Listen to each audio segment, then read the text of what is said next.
Kung kailanman ay kinailangan mong palitan ang mga baterya ng remote control o ng kahit anong aparato dyan.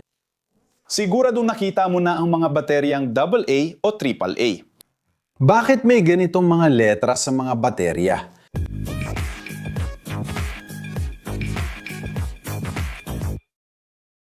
Kamusta mga mahilig sa inhinyeriya? Ngayon, pag-uusapan natin kung bakit may mga letra sa baterya na madalas nating makita sa bahay, pero kadalasan ay hindi alam ang ibig sabihin. Naisip mo na ba kung bakit may mga bateryang AA, AAA, C, D at pati na rin siyam na volt? Bakit hindi na lang gawing madali at gamitin lahat ng pare-parehong sukat? Ngayon, ipapakita ko sa iyo na mas interesante ang sagot dito kaysa sa inaakala mo.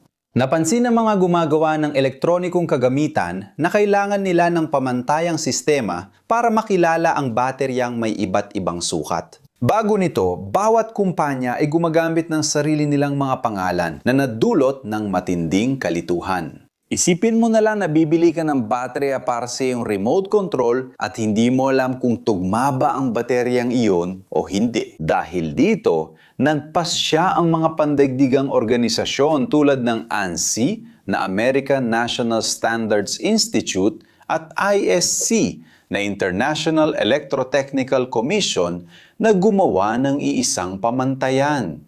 Pero paano nila napagdesisyunan kung ano ang magiging pamantayan? Ganito, pinili nilang gumamit ng mga letra para kumatawan sa iba't ibang laki at ang letrang A ang napiling maging pangunahing unit ng sistema. Ang bateryang AA ay itinuturing na bateryang may pamantayang sukat na nasa gitna at ito ay may tiyak na sukat, mga 14.5 mm ang diametro at 50.5 mm ang taas. Ngayon, kapag nakakita ka ng bateryang AAA, ibig sabihin nito ay mas maliit ito kaysa sa AAA. Ang bateryang AAA ay may humigit kumulang 10.5 mm ang diametro at 44.5 mm ang taas. At kilala rin ito bilang bateryang palito. Pero maaaring nagtatanong ka, kung maliit na ang AA, bakit mas maliit pa ang AAA? Simple lang, mas maraming letrang A na makita mo, mas maliit ang baterya. Narito ang isang kawili-wiling bahagi ng kasaysayan. Noong nilikha ang sistema ng pagbibigay ng pangalan sa mga baterya, may mga malalaking baterya ng ginagamit, kaya binigyan sila ng ibang mga letra, tinawag na C at D. Ang bateryang C ay may humigit kumulang 26.2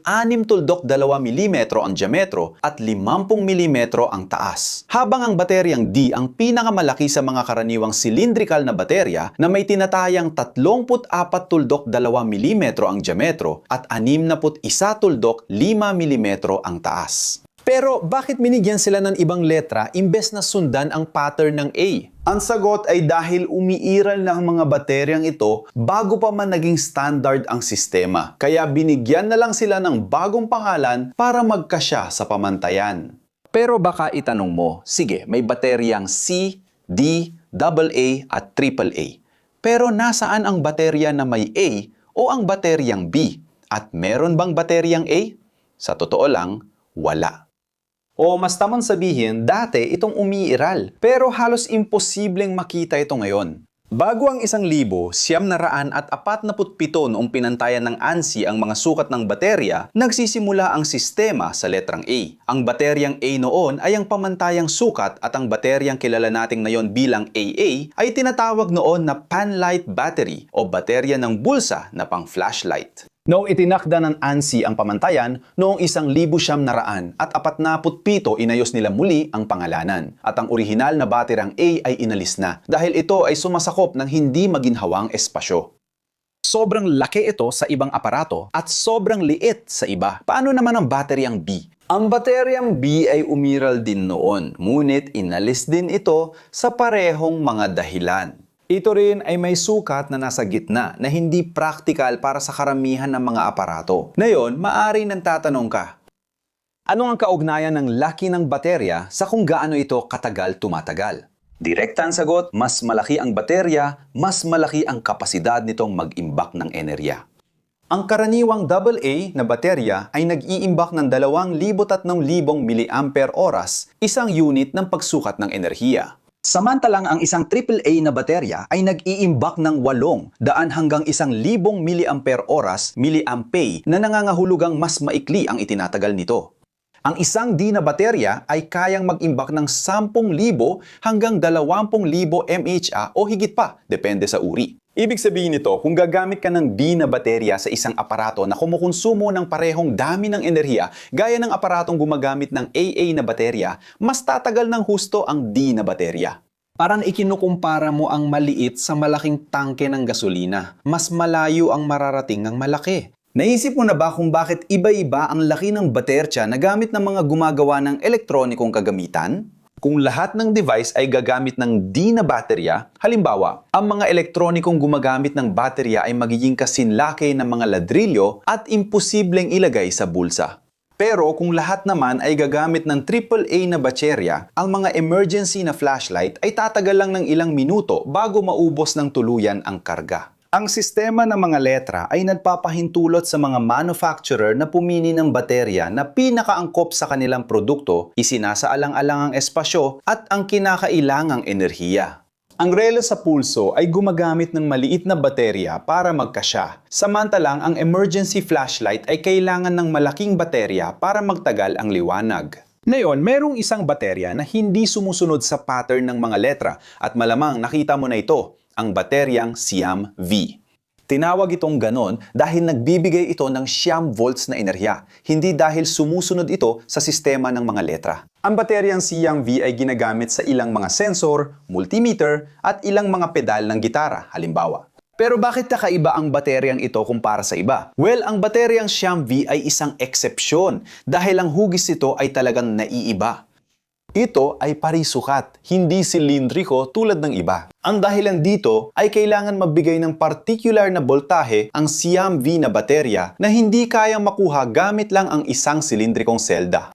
Kaya sa loob nito, merong 6 na maliliit na selda na nakapatong sa isa't isa para maabot ang Siam volts. Para nagpatong ka ng 6 na baterya sa loob ng isang rectangular na lalagyan. Bukod sa laki, may isa pang mahalagang numero na kailangan mong malaman tungkol sa mga baterya, ang boltahe. Karamihan sa mga bateryang AA, AAA, C at D ay nagbibigay ng 1.5 volts kapag bago pa. Pero may mga rechargeable na baterya na nagbibigay lang ng 1.2 volts. Ang 0.3 volts na maliit na pagkakaiba ay mukhang di mahalaga, pero sa ilang sensitibong kagamitan tulad ng lumang digital na kamera, maaari itong makaapekto sa performance. Iyan ang dahilan kung bakit mas mahusay gumana ang ilang kagamitan gamit ang alkaline na AA battery na 1.5 volts kaysa sa rechargeable na 1.2 volts. Ang kagamitan ay ginawa para sa partikular na boltahe. Kung mas mababa ang boltahe ng baterya, maaari hindi ito gumana ng maayos.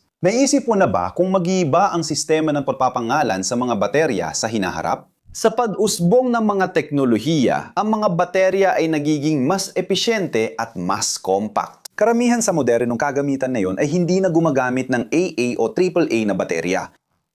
Gumagamit sila ng mga custom na lithium-ion na baterya na mas maliit at mas malakas. Mga cellphone, tablet, laptop, lahat ay gumagamit ng mga custom na baterya na hindi sumusunod sa pamantayan ng mga letra. Gayunpaman, nananatiling pamantayan ang sistema ng mga letra para sa mga disposable at conventional na rechargeable na baterya dahil ito ay simple, universal at gumagana na ng ilang dekada. Hanggat may mga device na gumagamit ng mga bateryang ito, malamang magpapatuloy ang dating sistema ng pangalanan. Pero kahit na iniisip ng mga tao na alam na nila lahat ng uri ng baterya, iniimbitahan kitang makilala pa ang ilan pang iba. Kung kinailangan mo ng buksan ang remote ng electronic gate ng bahay ninyo, malamang nakita mo na ang bateryang A23 o A27. Iba sa mga bateryang alam natin, nagbibigay ito ng 12 volts na voltahe. Karaniwan itong gamit sa remote ng automatic gate at napakaliit. Meron din tayong mga bateryang AAA na may 4 na A na manipis lang, mga 8 tuldok 3 M ang diametro at 42 tuldok 5 M ang haba. At makikita mo ito sa ilang stylus para sa tablet, ilang laser, mga manipis na remote control at ilang kagamitang medical. Meron ding half AA na baterya, nakalahati lang ng laki ng AA battery. Pero imbes na magbigay ng 1.5 volts na boltahe, nagbibigay ito ng 3.6 volts. At ito ay may mas espesipikong gamit at kadalasan ang mga baterya nito ay sinosolder sa mga circuit board gaya ng mga security system at PLC. Kaya sa huli, ang dapat sana ipamantayan para sa lahat ay naging magulo na lang na halo-halo ng mga uri at daglat. Pero kahit papaano, ngayon alam mo na, kapag mas maraming A ang isang baterya, mas maliit ito. Mainam ding malaman na may dalawang uri ng baterya para sa remote ng gate. Maaring ito ang dahilan kaya hindi ito gumagana. Kung nakarating ka hanggang dito at nagustuhan mong video, mag-subscribe ka na kung hindi ka pa nakasubscribe. I-like mo na rin at i-activate ang notification bell. Ngayon, sabihin mo nga sa akin, na-experience mo na bang pinindot ng mas madiin ang button ng remote control para subukang pigain ang huling patak ng enerhiya ng baterya? Naranasan mo na bang malito nang malaman mong mali ang nabili mong baterya para sa device mo? O baka naman gumagamit ka na ng mga rechargeable na baterya at nakahanap ka na ng AA na rechargeable na baterya na diretsong pwedeng i-charge gamit ang USB-C cable. Ikwento mo sa komento. Sa gilid, may dalawang interesting na video na dapat mong panoorin para madagdagan ang iyong kaalaman at kuryosidad. Kung gusto mong tumulong, i-like ang video, mag-subscribe, i-activate ang bell at pag-isipang maging miyembro ng channel. Yun na nga mga mahilig sa inhinyeriya, isang malaking yakap at magkikita tayo sa susunod na video.